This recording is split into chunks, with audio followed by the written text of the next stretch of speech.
Good afternoon, and welcome to another edition of Between the Podcast, the Fisher Library's video podcast series where we get to meet Fisher staff, we get to meet some of the collections. And today we're going to be chatting about our Robert S. Kenney collection, which is one of the largest collections of materials, so books, periodicals, pamphlets, ephemera related to the radical and revolutionary left in North America. And we'll do that by introducing you to one of my longest standing colleagues, Tom Reid. Tom actually has fairly recently retired after 40 plus years or so. Is that right, Tom? That's right. And if anybody's ever visited the library in the last 40 years and used our reading room, chances are you've probably met Tom, since Tom is the one that retrieves the materials, brings them to our reading room and reshelves them.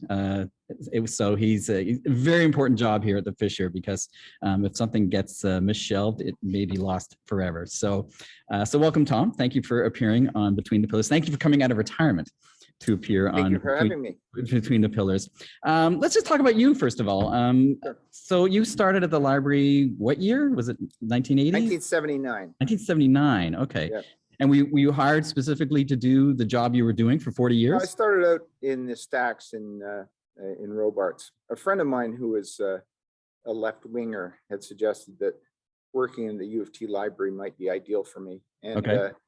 I was on the 13th floor, but I found that the stuff I was really interested in was on the 11th floor. And okay. then after I worked there it was a sort of casual 3 or 4 months, a posting came open at Fisher. I applied for the job and I got it. Initially, I thought I wouldn't be interested in rare books because, you know, I was interested in modern history and politics and whatnot.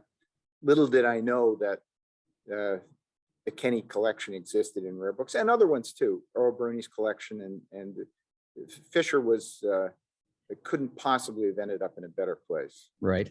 So, I mean, what did you like about the Fisher then overall? I mean, over the 40 plus years, is it the collections, the staff? I mean, well, I liked pretty much everything. Actually, after I'd been working here for only about 3 or 4 weeks, a friend of mine said to me, "So how's that new job going?" And right. I said to her, "Well, so far it's going really well, but it's just too good to be true. I'm sure I'm going to find out something, you know, within the next period that's going to change my opinion somewhat." But I never right. did. It was as good as it seemed, and for 40 years, I felt I was extremely fortunate to have landed where I did, and all the more so because there was a very strong collection in the area that I was particularly interested in, which is left-wing radicalism, Marxism, and associated isms. So let's talk then about the Kenney collection. And first, let's introduce us to Robert Kenney. And I'm going to share my screen because I've got a couple of slides I want to show that will show the man we want to talk about. So tell us about Robert Kenney. Well, Robert Kenney was a kind of interesting guy. I did a brief biographical sketch of him for an exhibition that we held on of his collection in 1998. And so I looked into his background a bit for that. He had a brief career at University of Toronto as a student and didn't graduate and had, for the rest of his life, a somewhat ambivalent attitude towards the University of Toronto. Right. But he was a bibliophile. He was widely recognized as a serious intellectual in a various number of fields, and some of that I outlined in the biographical sketch. He was very interested in poetry and literature. He got himself a job at Sun Life in Montreal in 1930 or 31, can't recall, and that was as the Depression was getting underway. He met someone who was a Communist Party member, and before long joined the Communist Party joined as a member of the Communist Party himself, and that was pretty much the end of his career at Sun Life. Right. But he was always interested in books, and he was always interested very broadly interested in, even in politics. He collected all kinds of material that the party published, but he also collected lots of things that the party didn't approve of. Right.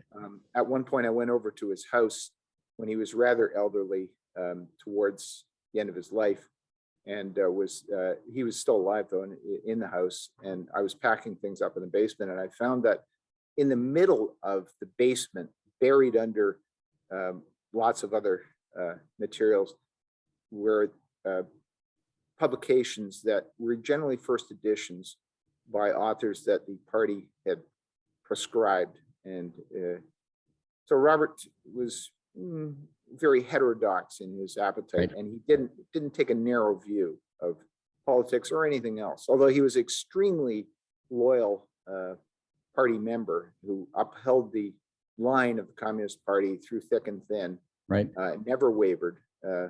Still privately, he thought that he was, I guess, mature enough to be exposed to deviant ideas, and he certainly seemed to have exposed himself to all that he could get his hands on, which I thought was sort of charming and interesting.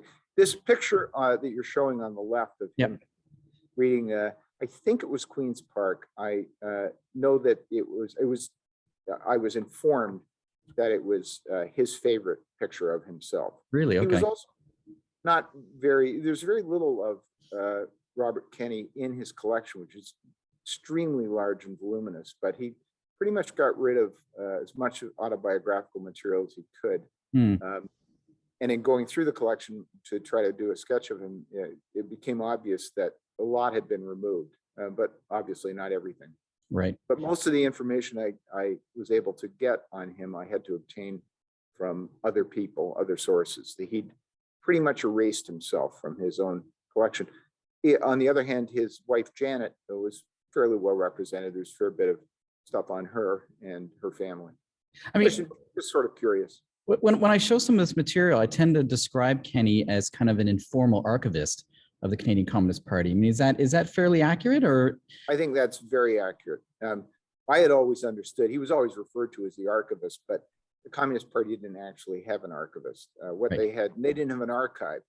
What they had was Kenney's house on Tyndall Avenue, which I visited with Rachel Grover, who is a longtime Fisher staff member. When I just started, she thought it was important because, she was a kind of knowledgeable about left-wing progressive sources, and thought it would be good for me to go to Kenney's house and meet him and his wife. And the place was just packed with books and all pretty well organized, because his wife, Janet, was a librarian. Okay.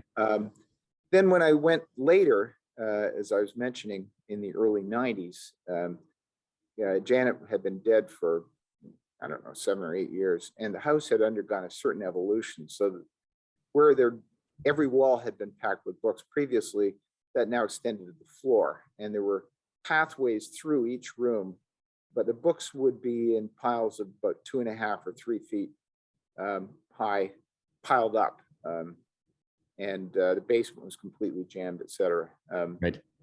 So Kenney had accumulated quite a few books after Janet died.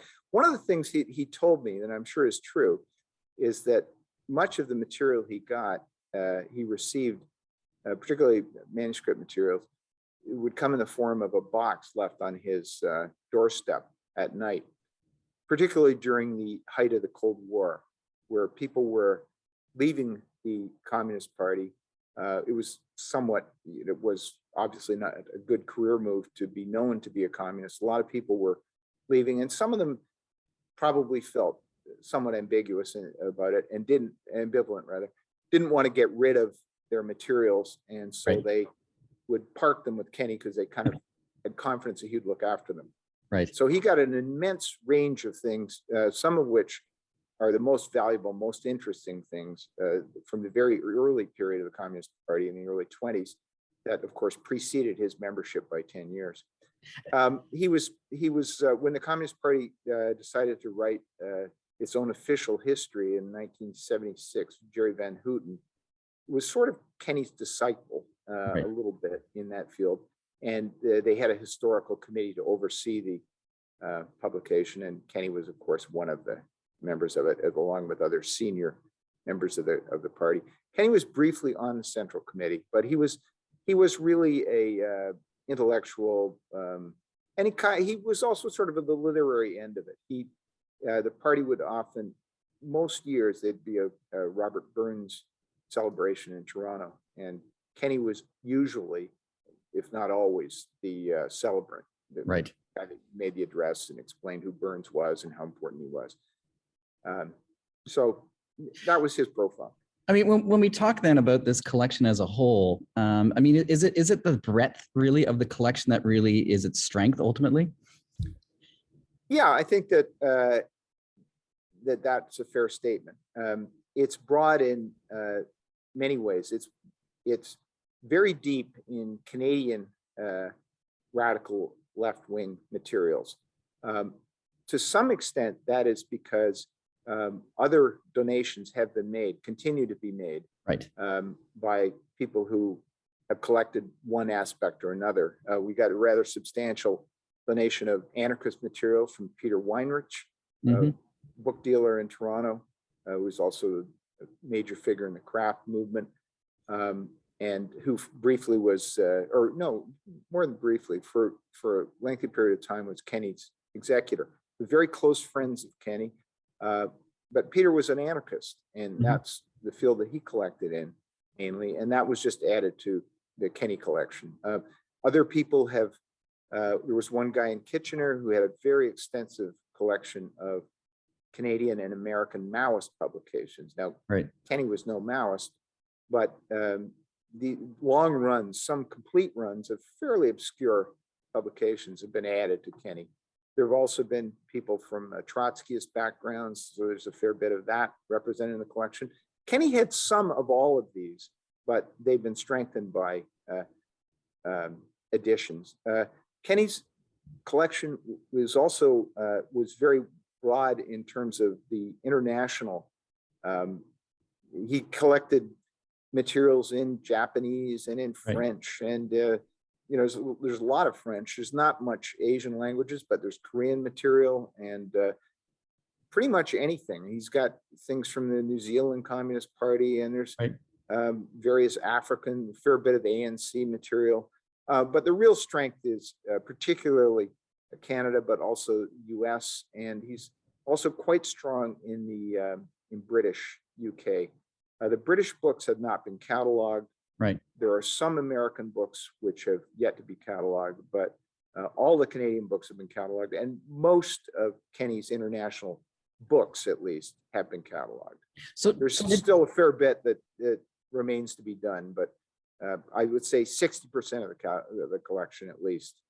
So did Kenny always sort of identify the Fisher as the place where he wanted this material to be donated to?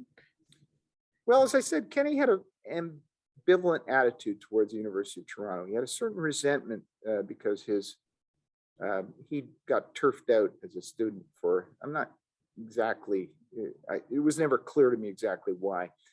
And in talking to him, he was also, remember, he's a lifetime member of the Communist Party. He's a Marxist, he had a very broad willingness to collect materials, but he had a fairly focused attitude, which followed very closely the Communist Party's line on most things. And that, of course, was determined by adherence to the Kremlin, Moscow, above all else.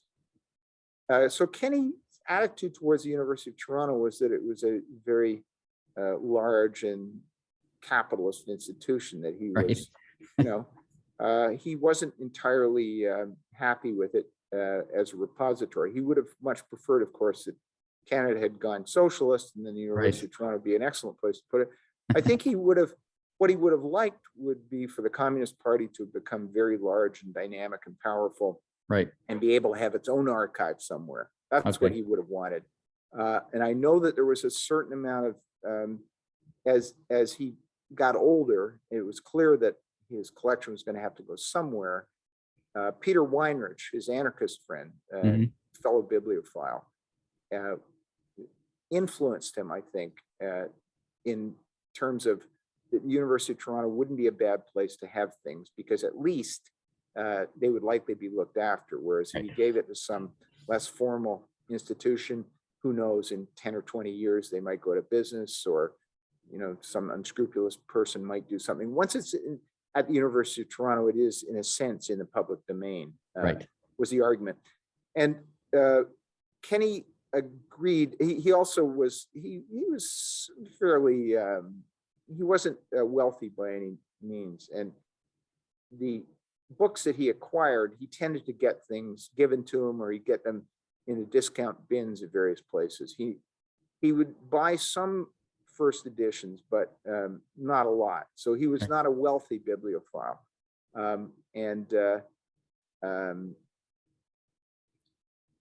can't recall exactly where I was going with that. Sorry, John. That's okay. Actually, let's talk then about. Actually, I just want to show a couple more things. I mean, this was this is the book plate that goes on. It's funny when my first association with Kenny obviously is the communist socialist material, but I was showing a book in a class, a 19th century Milton Paradise Lost, and came across this. So Kenny obviously collected not just in the area of left-wing radicalism, he collected more broadly as well. Oh yeah, Richard Landon, who was the head of Fisher for many years and was instrumental in getting Kenny's collection for Fisher, was very impressed with the depth. And Kenny was very proud of. He had first editions of Baudelaire, and he had a lot of material. What I was going to say that I lost the thread on was that the initial acquisition for Fisher from Kenny was his Canadian materials. Right. That came in the mid 70s, 76 or so. Oh, cool. I didn't know it went back that far, actually. Yeah, it did. Okay. And that was kind of a down payment. And the university arranged to give him some substantial amount of money for that. Okay. Not a great deal, but right. It was quite a bit for him. And so it was, then the question of what would happen to the rest of the materials was always kind of up in the air. Right. And I know there was toing and froing. And when I was overseeing him in the early 90s, he expressed to me some of his ambiguity. And I said to him that, I thought that the University of Toronto would be, the Fisher Library in particular, and Richard Landon in particular, would probably do right by the collection.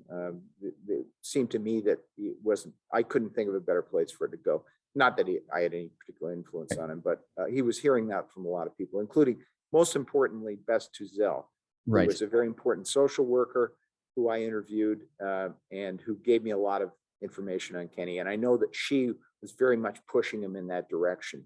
Right. She'd been, had a role at the Social Work Institute at the University of Toronto. And it eventually, so Kenny eventually, that's what happened. And when the material came, we did have this sort of important exhibition as well that focused on the collection itself.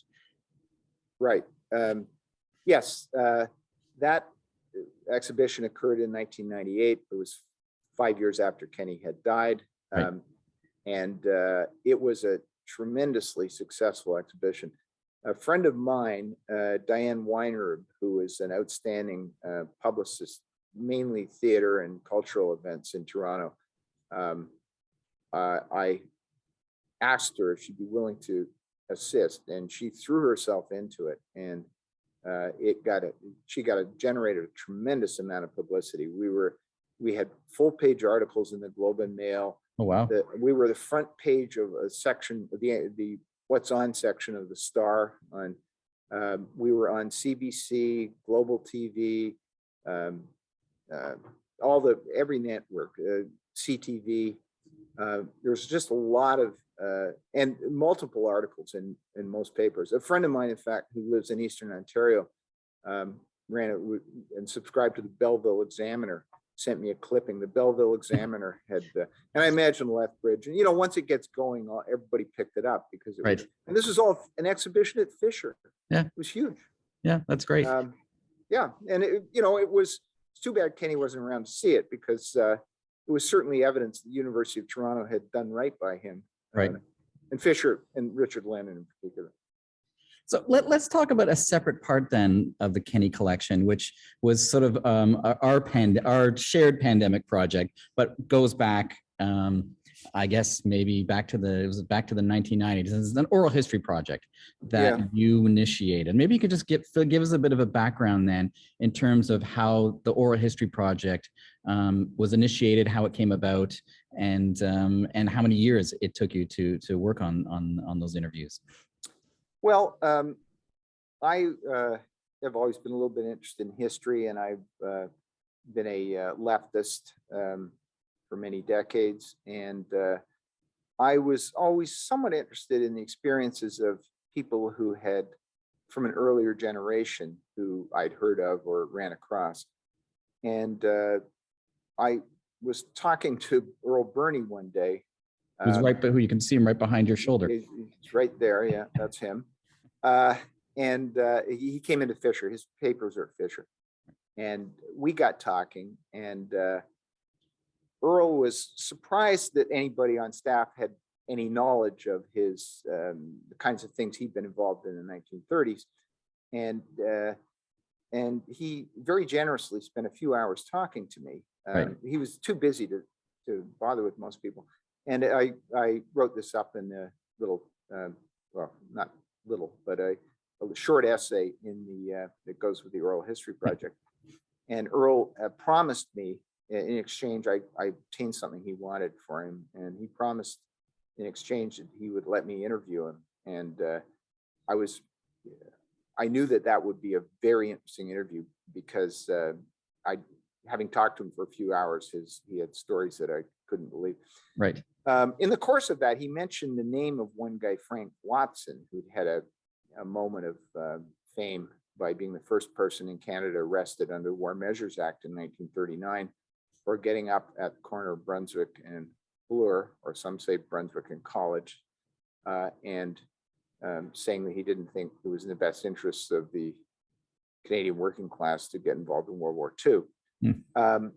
And he spent a year in jail, or no, I think 6 months, some number of months in jail. When he got out, Emma Goldman, who was resident in Toronto at the time, helped him find employment. And so Earl had informed me of this guy. I didn't know about him before. And a few months later, Englishman, he's an Englishman, came in with an English accent and filled out his form. And, you know, I was going to get the book, and his form said Frank Watson. And I said, "Are you the Frank Watson?" And he said, "What do you mean?" Yes, it was him. Okay. So that was my first interview. He agreed to talk to me, and his schedule was less busy than Earl's. And so I went and interviewed him in 1983. And as you know, John, the audio quality was very poor. John did a lot of work on making the audio quality tolerable, right, on that and other interviews. And then a few years later, a friend of mine who was somewhat older than me, that I'd known from England, who was one of the very few white Texans, teenagers in Texas in the 1950s, who recruited himself to socialism. And he's kind of an interesting character. He had a pet raccoon as a youth. And I knew he had an interesting story to tell. So I got him to sit down with a tape recorder and recorded that. At this point, there was no Kenny Oral History Project. In any case, when Kenny died, his executor wanted to expand his collection somewhat, and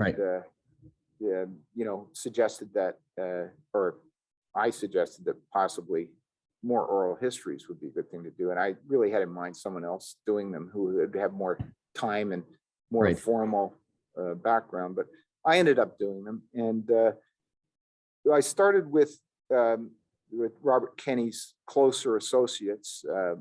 Ray Stevenson there's a very lengthy interview with him that I did. It's, I don't know, it's something like 16 hours or something. Ray was a very important leader in the mine mill union.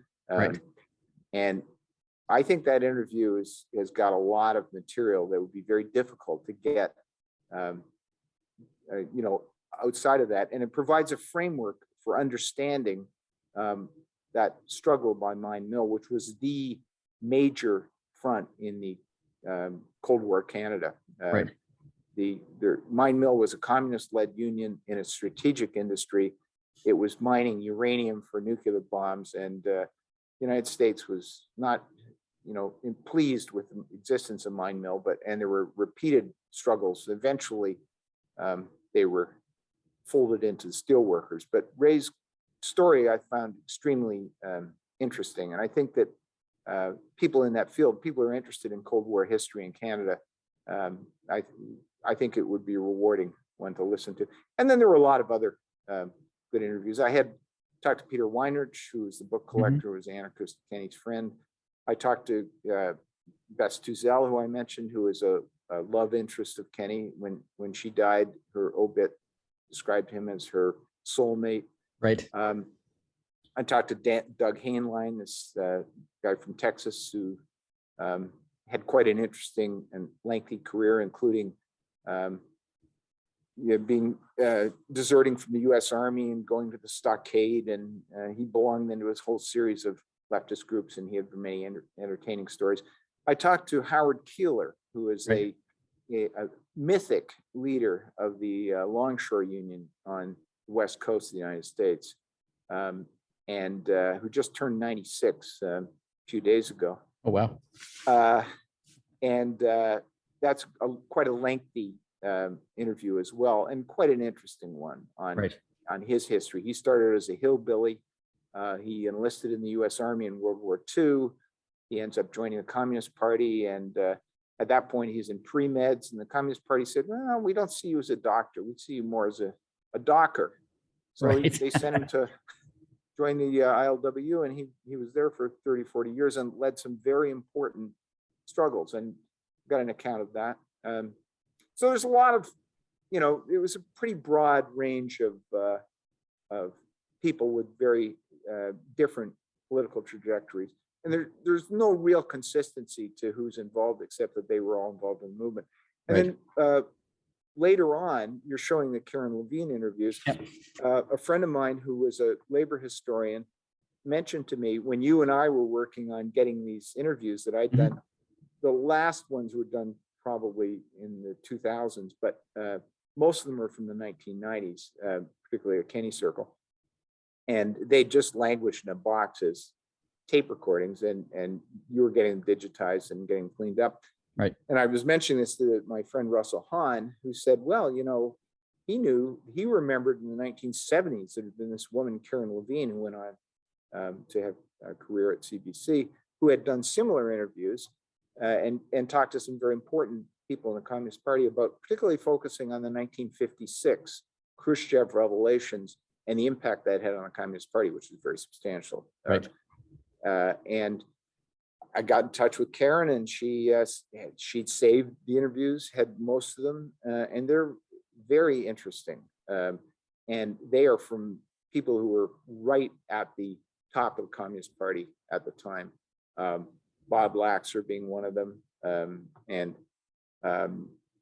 various others, and including Robert Kenny. Robert Kenny. I was going to say, it's one of the few, it's one of the few audio recordings, I'm guessing, that exists of Kenny.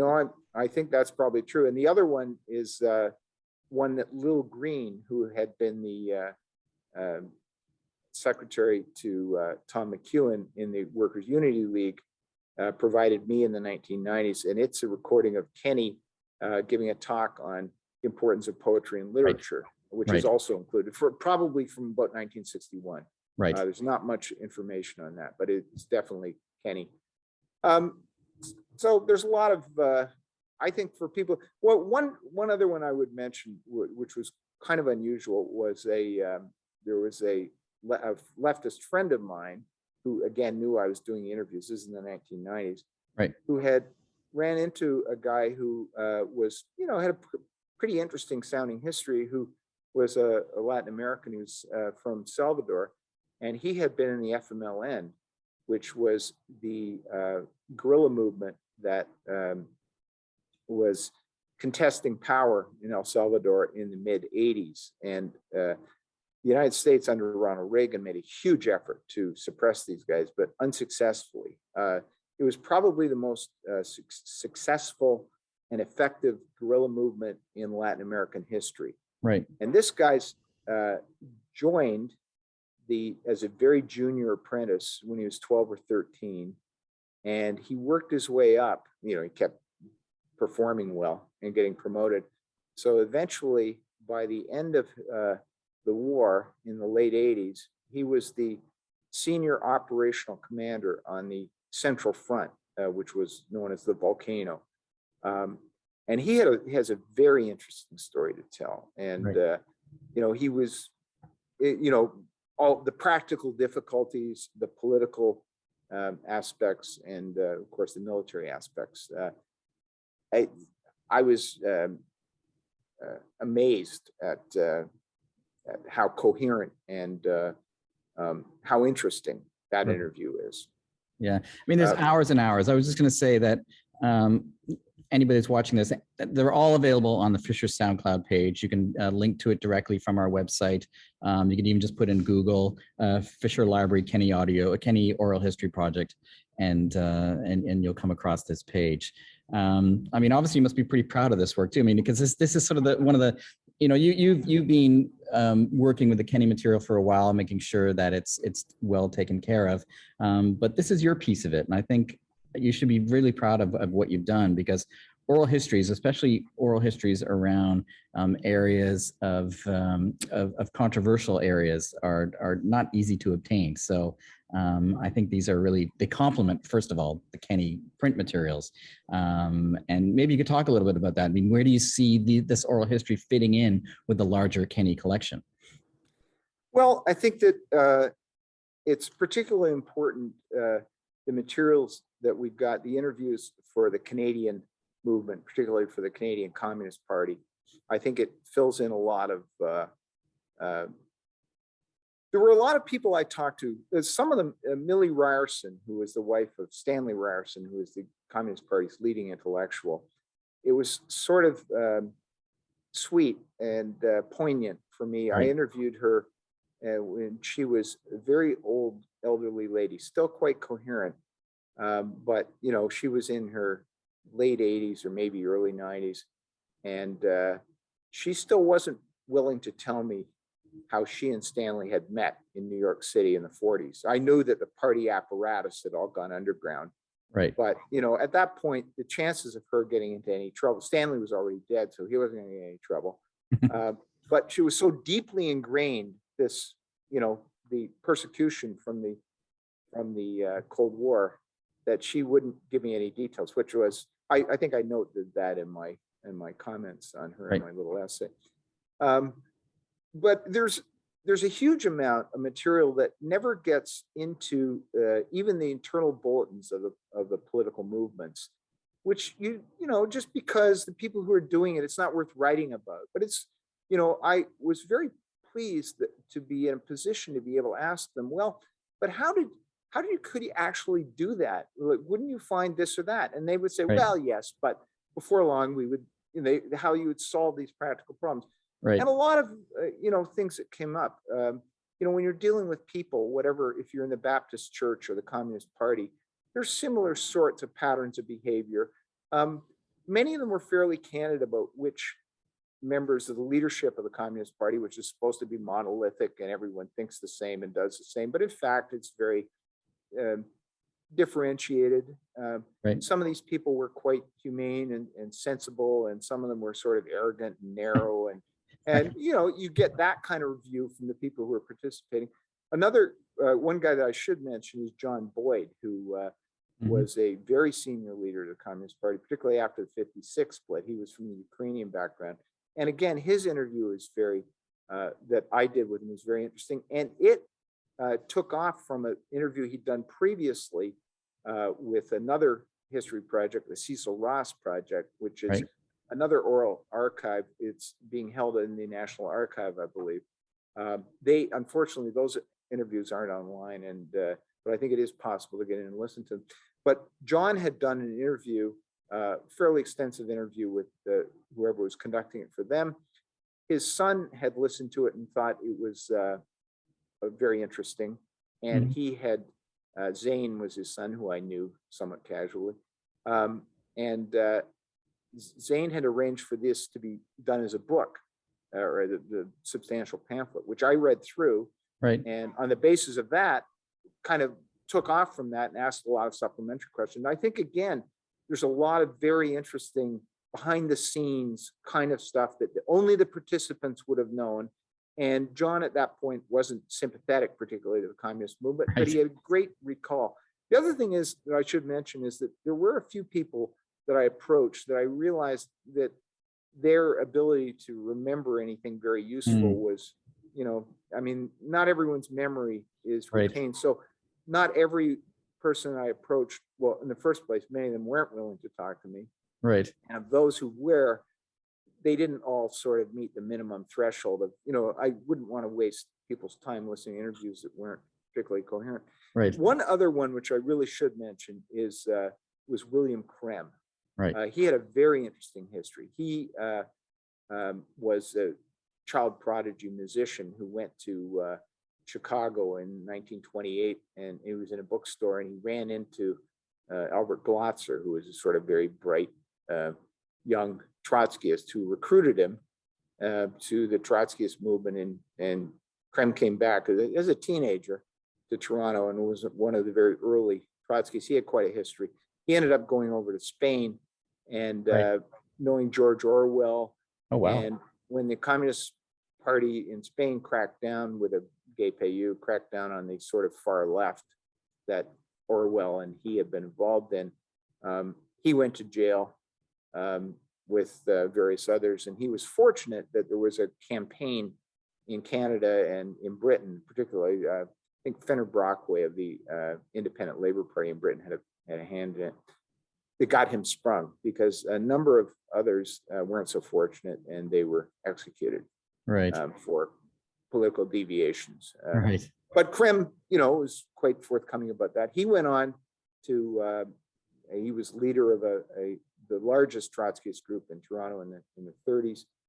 The group dissolved in the early years of World War II, and Krem decided that the Marxist model had serious flaws. He remained kind of sympathetic to the idea of social progress, but he didn't see it being achieved as he had earlier. And he went on to become a very successful property developer in apartment buildings. So he made a lot of money. And I interviewed him up in his Rosedale house, and I found it a very interesting interview. Right. He was very involved in something called COMER, Committee on Monetary and Economic Reform, and he would instruct me on that as well as answering my questions. So it was a kind of dual purpose interview. I was later talking to his son, Jonathan Krem, who we were talking about, what could be done with these interviews and whatnot. And Jonathan Krem, in the course of our discussion, proposed that he would be prepared to pay for digitizing his father's interview because he was very pleased with it. And also digitizing, he'd be prepared to pay for digitizing any other interviews which I had. And so that really, as you will recall, John, that kind of kick-started the Fisher oral history digitization. Right. Because as I say, these had sat in a box, these tapes, in the basement for years. And as I was thinking about retiring, you will recall, I said to you, John, that one of the things that I would like you to look after at some point, maybe, or hopefully somebody would be getting these things in some sort of usable condition. It didn't occur to me ever there would be anything more than people coming to the library, listening to them on a tape recorder. But this was, Jonathan Krem had a major role in making this archive as accessible as it is. And I don't know of any other leftist archive of oral history which is this available to people. And, which is why obviously it's a niche market, but it's a fairly significant niche that I think will be interested in one or another of these. No, and we're trying to get the word out too about this excellent project. I mean, it's all here because ultimately you have to remember, I mean, movements are created by people. It's not just the books and the pamphlets. It's the people involved, and they're very open with you in terms of sharing their stories, which is great. Those are the ones who are willing to talk, of course. Yes, of course. But yeah, it's tremendous. I was very grateful for having. I just happened to be in the right place at the right time, right, on several occasions, and for me it was fascinating. Right. And one of the things I'll just say this: that going back and listening to them years later, decades later, after I'd made most of them, I was very pleased that they were as coherent as they were, because when you're doing this, especially if you don't go in, if you don't already know all the ins and outs. And, you know, I knew the general outline, but what I was really interested in was the stuff I didn't know. The people really carried the narrative very well. And it really is as if there was a lot more planning in the interviews. Right.